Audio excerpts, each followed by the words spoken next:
Hello friends, कैसे हो दोस्तों आज फिर कुछ आप लोगों के लिए एक मटेरियल लेकर के आया हूँ। और अगर आप मेरे चैनल पर सब नए हैं तो प्लीज़ मेरे चैनल को सब्सक्राइब करिए, लाइक का बटन ज़रूर प्रेस करें और शेयर करना मत भूलिए ताकि अधिक से अधिक लोगों का फ़ायदा हो सके। क्वेश्चन बड़े इंपॉर्टेंट है दोस्तों, बहुत बार पूछे जा चुके हैं कुछ उसमें पुराने एग्ज़ाम में। और इम्पोर्टेंट क्वेश्चन को देखते हुए आप ध्यानपूर्वक वीडियो को बार बार रिवाइज करके देखिए ताकि आप लोगों का फ्यूचर में अच्छे से तैयारी हो सके। ठीक है फ्रेंड्स, स्टार्ट करते हैं। लाइब्रेरी सिस्टम योजना बनाने के लिए निर्देश क्या हैं? तो दोस्तों उसके लिए दिशा निर्देश हमारा BIS सिस्टम। नेक्स्ट क्वेश्चन है, पुस्तकालयों की संगठनात्मक संरचना का अर्थ है। तो दोस्तों ये स्ट्रक्चर ऑफ द लाइब्रेरी, इसका अर्थ है स्ट्रक्चर ऑफ द लाइब्रेरी। ठीक फ्रेंड्स, नया क्वेश्चन करते हैं। विभिन्न प्रकार के संगठनात्मक चार्ट विभिन्न प्रकार के पुस्तकालयों के लिए है या नहीं? यस, यह चार्ट विभिन्न प्रकार के पुस्तकालयों में प्रयोग होता है। नेक्स्ट क्वेश्चन करते हैं। यदि प्रबंधन संगठन की भावना है तो पुस्तकालय में संगठन क्या है? तो दोस्तों पुस्तकालय में संगठन उसका ब्रेन होता है हमारा। ठीक है, नेक्स्ट क्वेश्चन करते हैं। इनमें से कौन सा आवधिक प्रकाशन की विशेषता नहीं है? तो जो हमारे पीरियोडिकल होते हैं उसके जो पब्लिसिटी है उसकी विशेषता नहीं है। तो दोस्तों ऊपर में से कोई भी उसकी विशेषता नहीं है। नहीं, इनमें से कौन सी आवधिक प्रकाशन की विशेषता नहीं है? तो दोस्तों विशेषता नहीं का क्वेश्चन जो है इसमें से देखते हैं। नंबर 1 है हमारा, it is a regular publication. तो आवधिक प्रकाशन का मतलब ही रेगुलर पब्लिकेशन होता है, मतलब जो एक प्रॉपर उसके लिए होता है। It appears part of our volumes in the regular interval. तो ऑल ऑफ अबो ही इसका सही कुछ आंसर है दोस्तों, ऑल ऑफ अबो इसका राइट आंसर है डी। निम्नलिखित में से कौन से जोड़े किताबों के प्रकारों के बारे में सही नहीं है? तो दोस्तों यह सिंगल बुक और रेफरेंस बुक ये सही जोड़ा नहीं है। जनरल बुक रेफरेंस बुक होती है, सिंपल और कंपोजिट बुक्स, हैंड बुक्स और टेक्स्ट बुक ये सही जोड़े हैं। सी ऑप्शन सही नहीं है। दस्तावेज और उपयोगकर्ताओं का संपर्क कौन स्थापित करता है? तो दोस्तों लाइब्रेरी स्टाफ, यूजर्स और लाइब्रेरी डॉक्यूमेंट्स जो भी होते हैं उनके बीच में संबंध स्थापित करता है। एक प्रक्रिया जिसमें संगठन में काम करने के लिए निश्चित पदों पर योग्य व्यक्तियों को नियोजित करना क्या कहलाता है? तो दोस्तों ये हमारा रिक्रूटमेंट कहलाता है। कॉस्ट एंड बेनिफिट एनालिसिस क्या है? तो दोस्तों यह है हमारा performance evaluation based on benefit in the relation to input.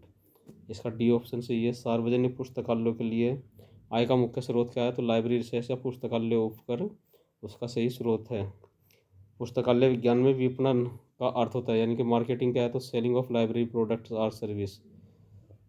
तो दोस्तों यहाँ सेलिंग नहीं करते हम लोग, क्या करते हैं लाइब्रेरी सर्विस एक तरह से देते हैं, वो सेलिंग है। प्रोडक्ट्स की हम सेलिंग नहीं करते बल्कि यूज के लिए देते हैं। हाँ, कई लाइब्रेरी में दोस्तों बाहर के जो ऑर्गेनाइजेशन या इंडस्ट्री है तो वो लोग जो सूचना मांगते तो वहाँ पर हम उनको कुछ पैसे दे करके कुछ इन्फॉर्मेशन जो है जिरोक्स वगैरह करा के दी जाती है, तो वो लाइब्रेरी सेलिंग का पार्ट हो गया है। पुस्तकालयों के संगठन का सबसे महत्वपूर्ण तत्व क्या है? तो लाइब्रेरी बिल्डिंग सबसे इम्पोर्टेंट पार्ट है। पुस्तकालय किसी भी संस्थान का दिल है, ये किसने कहा था? तो दोस्तों ये डॉक्टर राधाकृष्णन ने कहा था। वैसे इनसे पहले मुझे याद नहीं आ रहा किसी एक ने भी कहा है, लेकिन भारत में डॉक्टर राधाकृष्णन के द्वारा कहा गया है। शब्द पुस्तकालय के किस शब्द से बना है? तो दोस्तों यह लाइबर शब्द से बना है। वर्चुअल लाइब्रेरी तक पहुंचने में क्या उपयोग किया जाता है? तो दोस्तों हाइपर कार्ड उसमें यूज करते हैं हम लाइब्रेरी एक्सेस के लिए वर्चुअल लाइब्रेरी में। पुस्तकालयों का मुख्य उद्देश्य और महत्वपूर्ण समस्या क्या थी जिसे डिजिटल लाइब्रेरी द्वारा हल किया गया है? तो दोस्तों स्पेस प्रॉब्लम जो थी हमारी स्थान की, खासतौर से जो समस्या थी वह डिजिटल लाइब्रेरी के द्वारा आसानी से कर ली गई है। दूसरी अगर बात करते हैं तो दोस्तों इनमें ऑप्शन नहीं है। सबसे बड़ा इम्पोर्टेंट रोल रहा है हमारी इंफॉर्मेशन एक्सेस के लिए, है ना। कार्ड कैटलॉग बहुत बड़े बड़े होते थे तो बहुत स्पेस लेते थे वो भी, तो इन्फॉर्मेशन अब बटन दबाती है आपको मिल जाती है।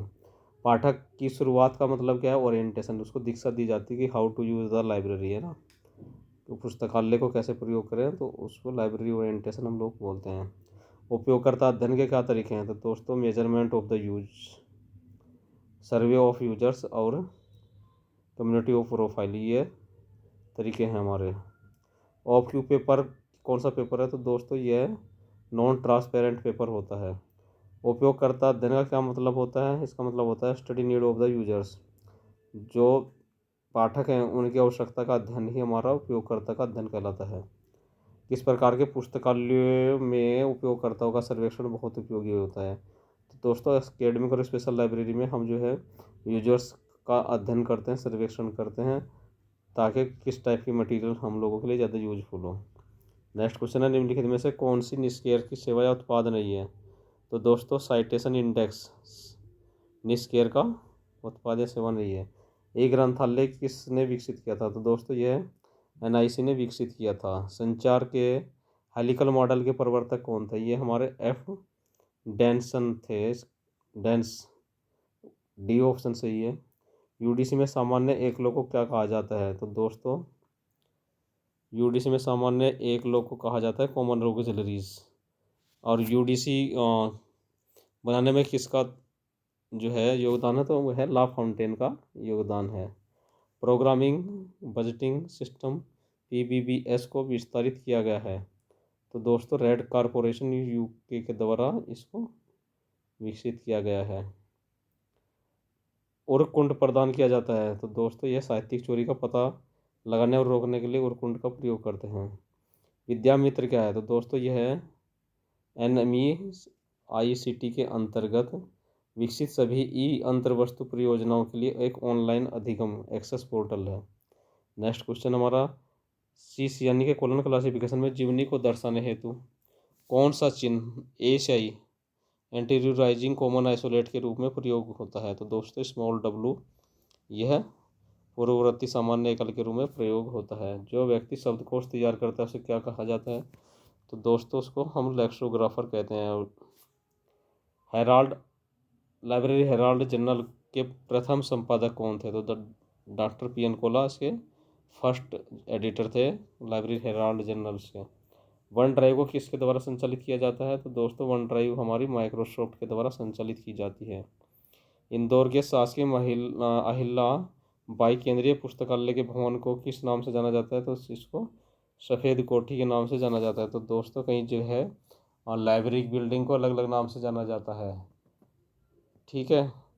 जैसे बनारस हिंदू यूनिवर्सिटी की लाइब्रेरी को सयाजीराव गायकवाड़ लाइब्रेरी के नाम से जाना जाता है। उसी तरह अहिल्याबाई केंद्रीय पुस्तकालय को हम सफ़ेद कोठी के नाम से जानते हैं। ट्री ऑफ पारफेरी किससे संबंधित है? तो यह है द्विविभागीय यानी कि दो भाग में विभाजन हमारा ट्री ऑफ पारफेरी से रिलेटेड है। भारत में विश्वविद्यालय पुस्तकालयों का नेटवर्क किस नाम से जाना जाता है? तो दोस्तों यह UGC के द्वारा स्थापित किया गया है और इसको हम इन्फ्लिबनेट के नाम से जानते हैं। National knowledge commission report to the nation 2006 से 2009 की पुस्तकालयों के बारे में निम्नलिखित में से कौन सी अनुशंसा नहीं की गई है? ठीक है, तो दोस्तों इसके 4 ऑप्शन इसमें कंप्लीट नहीं हो रहे हैं, 2 ऑप्शन नीचे के नहीं है जो उसमें आंसर था, इसको छोड़ देते हैं। भारत के किस राज्य में सर्वप्रथम 1948 में लोक पुस्तकालय अधिनियम पारित किया गया था? तो दोस्तों 1948 में या फर्स्ट टाइम इन इंडिया जो है हमारा तमिलनाडु में लाइब्रेरी लेजिस्लेशन पास हुआ था। नेवार चार्जिंग प्रणाली में पंजीकरण फाइलें आवश्यक हैं? तो दोस्तों इसमें 2 पंजीकरण फाइल हमारी आवश्यक होती है नेवार चार्जिंग प्रणाली में।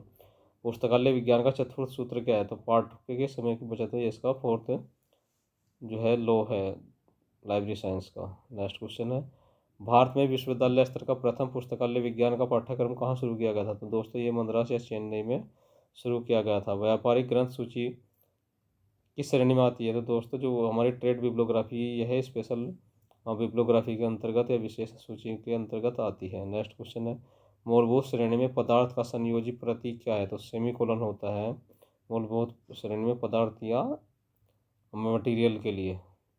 उत्तरांचल राज्य में लोक सेवा पुस्तकालय अधिनियम कब पारित किया गया था? तो दोस्तों ये 2005 में पारित किया गया था। तो फ्रेंड्स आज के कुछ क्वेश्चन और आंसर आपके सामने लेकर के आया हूँ। बहुत अच्छे क्वेश्चन हैं, विभिन्न प्रतियोगी परीक्षाओं में पूछे गए हैं।